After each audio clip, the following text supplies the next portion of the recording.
may nakalagay bawal utang.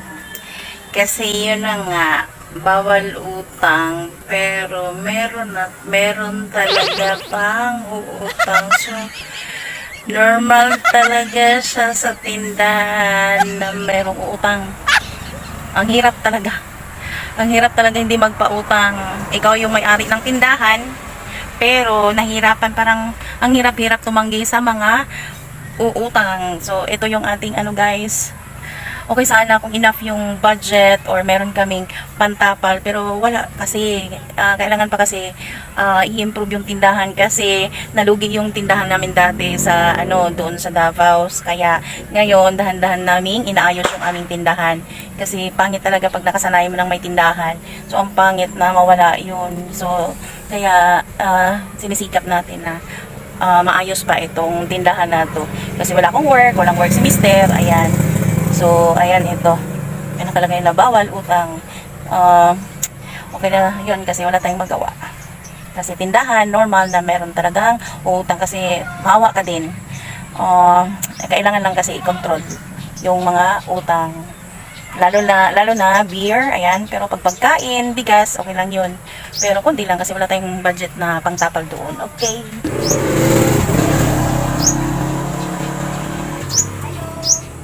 Hi guys, good morning. So welcome back to my YouTube channel. So this is Esther again. For today's video guys, dito tayo sa tindahan. So today is Wednesday. So kumusta tayong lahat? And I hope na sa mabuting kalagayan tayo and we're all in good health. Kumusta yung ating mga tindahan guys? Ayan, dito tayo sa tindahan. Nag-check po tayo kung mayroon na po ba tayong ipang purchase kasi kailangan mag-order ulit dito sa sa selecta namin. So every week so kailangan kong mag-order ng mga corneto kasi yun na nga yun ang sellable dito sa aking tindahan, yung mga corneto guys. So kahapon nag-order po tayo. So hindi ko pa alam kasi nakalimutan ko yung mga presyo. Nawala kasi yung hand notes ko, yung price list nila nawala. So basta ang sabi ko, nag-order ako ng tig-isang box in each flavor ng corneto. So nag-check po tayo, naghanap tayo ng pambayan. So kailangan mag-prepare. Ng cash before yung delivery para hindi tayo magiging syunga pagdating ng na wala tayong pambayan. Kasi dito sa disclaimer lang po. Dito sa tindahan is parang nahirapan ako na mag-set aside like for example, yung benta ng selecta dapat naka-separate, yung benta ng gasolina naka-separate dapat, ganyan. Yung ice dapat naka-separate, pero hindi ko nagawa. Kasi yun nga, ako lang mag-isa dito, may time kasi na busy. So, lahat na, multitask tayo nito pagtindera. Kasi, trabaho pang bahay. Tapos may tindahan pa. Talagang, gagawa pa ako ng siomai, ganyan. Gagawa pa ako ng ice candy, basta as in, ang busy ng natin. So, hindi ko na-separate or yung tindahan ko kasi is still, inaayos pa siya na para kahit pa paano mag-grow konti. So, kung mag-separate man ako, mahiraman din. Then pagkatapos hindi na mabayaran kasi na-distribute na yung like for example, benta ng gasolina naka-separate. Hihiram ako. Ngayon, wala namang pambili ng beer. Ayan, yung Red Horse, tapos yung Grande. So, hindi yun mabayaran. Gamitin naman doon. So, kaya yun ang nangyayari. So, hindi talaga siya ma-separate. Ha? Midya na. Far? Ay, tigboya ko na? Oo. Kapoy man, naga-increase ng UC pagkatapos magsige og increase. Increase taas, increase baba, kapoy Di na lang. At least kay 10 pesos every kaha or 8 ganyan. Pila gani half no? 2 4 6 8 10 pila magkatindahan amo ang ginapalitan kaya magkaiba og presyo. 2 4 6 8 10. Tapos magtulogis pod ko. Kung isa lang ang paliton, 2, 4, 6, 8, 10. Sa mukan ko mag-isip. May pagdalawa sa ingko, di human. Importante na, ginan siya gamay. Anak na lang. 2 pesos kung dati. Dati manggo dito sa Davao, wala may nagabaligya og kanang mga, ang tawag ani namo kay smuggle. Smuggle na mga sigarilyo. Ang mga dito kay Marlboro, mga Mighty, ana. Okay, dili ko pwede magbaligya kay naman ko na siya penalty kung mabantayan ka na maligya kag tike. Kitagaan kog memo ana ba. Nga mao ni mga penalty, mapriso ka, tapos makabayad pa ka. Masarado pa imong tindahan. Ayun na to sa Davao kaya wala koy mga piki na mga ingon ani na mga sigarilyo. Diri lang. Diri kay mamaligya kong Marlboro, wala man koy panel mahal. Mahal kaayo mo cash ka. Dito kay pila ka rin imong paliton, mo palit kag pulo sila bol man gud dito dili. Dili sila bol ang ano mahal man gud siya. Pero dos Davao mas kinunsa pa ka mahal Mo palit man gyapon. Dere wala man tay cash. So diri ta padulong aning ano mga not registered na sigarilyo. Talking pa more.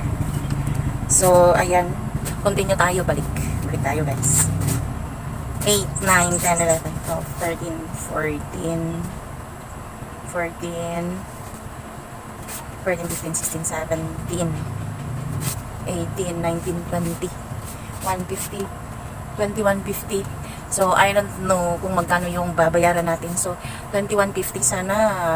Ano no, magkaroon pa tayo ng benta the whole day. Kasi kailangan kong ano, dapat sana ito siya. Nag-ipon ako ng 5%. Kaso lang wala na akong pambayad sa ice cream. Kasi yung pera kasi pag ganyan-ganyan, paikot-ikot, ma-distribute sa ibang bagay. So, hindi talaga pwede siya ma-set aside yung benta ng ano guys. So, kailangan kong mag-ipon. Baka kaya ngayon yun, i-deliver. Sa imate, Baka ko kanila, diba? kandila. Gamit naman ito ng kanila. Tapos, ano pa te? Powder. Sana powder te. Ang malang te kay Wing Surf Tide. Wing Surf Tide. Wala na lagi ang ano. Ariel. Ano? Naubusan? Ay, ito na pa napag-isa. Kalim niya. Sa katay. Kung saan ngayon, gawin ko nga ano, Na? mga wings. Na ate. Then, Na dito. Tulo lang po ka buok. sige lang. Pila man kapag mo? Hindi naman itong tatlo. Tatlo lang? Kandila, 5, 10. 10 plus 21. 31 rati? O lang ne? Ay, anong po yung balita? Layo ng sabon, di? Nay pride na white diri te. Tag 7. Puti. Dalawa lang, dalawa. Duha ka putol? Nabuhat akong cellphone nga nahulog na pud. Ay, naman. Sa naman, uy. LCD dati nagubak. Naroon na po, nahulog na po. Uy, uy. Hindi daan. Kasi hindi na sa YouTube. Hindi na ta basta-basta makapalit og cellphone. Kasi di daan. Kung mga... Nagbayos ako te. Ako ang nabayaran kay ano na. 1,000. Oo ka, Jude. Uy, nahulog diri. Nahigo sa Tanduay. 31 plus 14. Saan na to? Pareho naman yung 7. So, 5 times 7. 35. 35, 40. Ari te. Hindi ako. Ari te. Lipitan na lang ito. 40. Ari te. Salamat. Sus mayo. Nasira naman akong cellphone. So, ano na, tawag ito? Naka-prepare na po may 50 na binayad. So, nagiging 22 na to siya, guys. So, sana, na to siya kasi cornetto lang man yung different kinds of flavor. Ay, ano to, kung ilang flavor ang available. So, ngayon, entak tayo ng, naka-prepare siya ng 2,200. And then, ngayon, dami kong gagawin, guys. Kailangan mag-prepare ng siomay. Ayan. Tapos, ilagay pa yung balut, initin.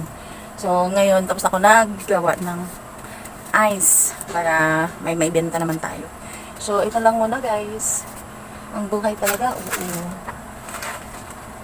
So, kailangan kong damihan gumawa ng ice kasi yun ang so sad, condolence to the family. Yung panday dito namin, uncle ng husband ko, cousin ng aking biyanan is namatay, nalumos sa dagat, malikong dagat guys. Parang bigat sa dibdib kasi itong dito lahat, itong bahay kubo, yung CR, yung mga upuan dyan na sa Bisaya pa puro-puro para may mainuman ang mga customer pag may mag-inom. Namatay na siya guys. Condolence to the family.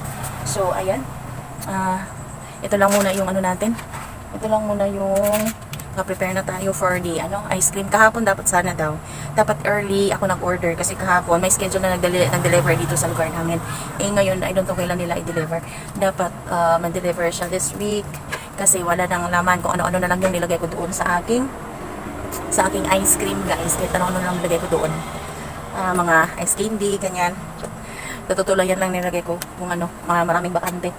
So, ito lang yung i-share ko sa inyo for this video, for today's vlog, guys. So, dami kong gagawin pa. Prepare pa ako ng siomai. Then, nag-iisip ako ngayon na kailangan kong gumawa ng anong tawag nito? Ice candy ulit. So, saleable dito is Graham ice candy. So, mango Graham na ice candy, guys. So, ayan. Para pang kuryente natin. So, update tayo. Ito lang muna yung natin.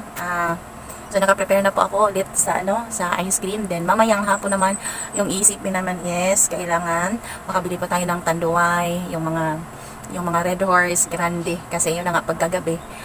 Yun ang binibili dito, guys. And then, balot, meron na kaming balot 2, 2 tray na balot. Ayan. So, additional po sa tindahan.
Tapos, narinig niya na walang ulam, charis. Pinagalit din ako. Kasi sabi ko, bakit kailangan ka na ganito, ganyan, mag-istorya na pareho tayong nagtrabaho, pero naintindihan ko naman siya, nagutom na siguro yun. Pero, dapat naman talaga na kailangan yung tao dito sa bahay, o ako mismo, kailangan merong naka-prepare na pagkain kasi gutom yun. Ako talaga, sasagot-sagot pa. Kasi sabi ko, ang dami. Naman, tama naman talaga. Ang dami kong ginagawa. Hindi lang isa yung trabaho dito. May tindahan pa. Doon pa lahat pa nagagawin. Ako lang kasi mag-isa dito. So, lahat akin na trabaho. Kaya, ito talaga yung buhay. May tindahan, charis. Ang tagal ko nang hindi nag-upload guys. So, tayo ngayon. Ang haba-haba ng vlog natin guys.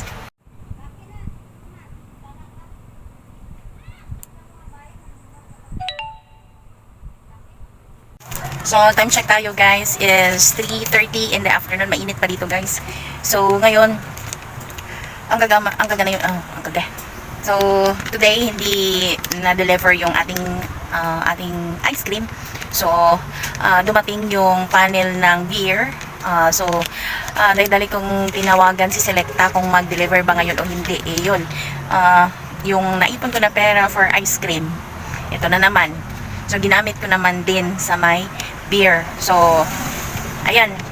Kasi kung hindi ko yung gamitin yung pera ng ice cream, hindi ako makabili ng at saka pag gabi pa naman dito, palaging palagi kaming bumibili doon sa wholesaler. Tapos, mahal pag sa wholesaler, alam naman natin, syempre, may presyo na yun sila doon. Part of the business. So, kaya, andito yung biyanan ko. Dali-dali kaming naghanap ng pera para makabili ng beer sa panel. So, ayan. So, naka-purchase kami ngayon ng 2,304. Kasi yung half, nakabili kami ng Pilsen, yung maliit na Pilsen is, half is 426, yung half case. And then, yung grande is 606, isang case. And then, dalawang case, so yung dalawang case, 636 each case. So, 1,272. Ayan. So, ito yung na-purchase namin sa panel ng beer today. So, buti na lang hindi pa nag-deliver si Selecta. So, meron tayong pambili ng beer.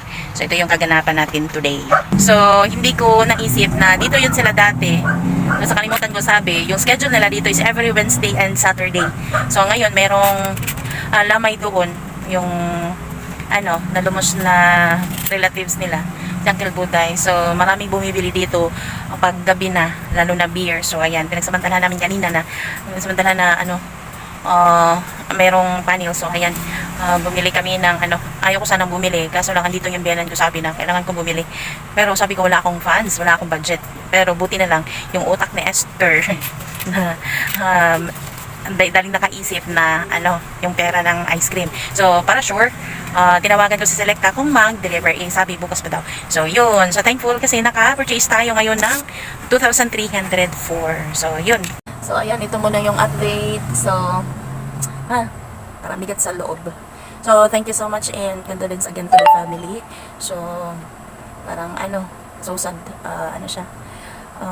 Kasi wala na kaming mahingi ng tulong na magpapanday. Tapos, very nice yun siya kasi trabaho lang ng trabaho yun. Wala kang problema. Bakit? Talagang as in. Pero salamat. Thank you so much, Uncle Buday. Thank you. So, hanggang dito lang siguro guys. So, thank you so much and God bless ating mga negosyo. And thank you so much ating mga new viewers, ating mga silent viewers. Thank you so much at saka sa ating mga subscribers. Maraming salamat po at sa mga taong at saka sa ating mga friends sa YT kung sino yung andyan. So, maraming salamat. Even hindi na ako masyado active dito sa YT. Kailangan kasi nga meron tayong upload kahit pa paano. Kasi yung revenue is nagbaba. So, yan. So, hanggang dito lang siguro. Thank you so much and God bless everyone. Good morning. Bye-bye.